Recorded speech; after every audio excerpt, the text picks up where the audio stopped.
அண்மை செய்தியாக பார்த்துக் கொண்டிருக்கிறோம். இமாச்சல பிரதேசத்தில் காங்கிரஸ் ஆட்சியை கவிழ்க்க முயன்ற பாஜகவின் சதித்திட்டம் முறியடிக்கப்பட்டிருக்கிறது. மாநிலங்களவை தேர்தலில் பாஜகவுக்கு ஆதரவாக வாக்களித்த 6 காங்கிரஸ் எம்எல்ஏக்கள் தகுதி நீக்கம் செய்யப்பட்டது குறித்து கூடுதல் விவரங்களை எமது சிறப்பு செய்தியாளர் பால்முருகனிடம் கேட்கலாம். வணக்கம் பால்முருகன், இது குறித்த கூடுதல் விவரங்களை பதிவு செய்யுங்க. அதாவது ஹிமாச்சல பிரதேசத்தில் பாஜகவினுடைய குதிரை பேரம் காரணமாக 6 காங்கிரஸ் எம்எல்ஏக்கள் கட்சி மாறி பாஜக உறுப்பினருக்கு அங்கு மாநிலங்களவை தேர்தலில் வாக்களித்தனர். அது மட்டுமல்ல, கொறடா உத்தரவை மீறி நேற்று நடைபெற்ற பட்ஜெட் கூட்டத்தொடரில் அந்த 6 பேரும் கலந்து கொள்ளவில்லை.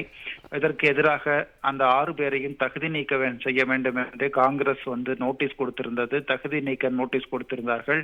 இதனை நேற்றைய தினம் சபாநாயகர் விசாரித்தார்.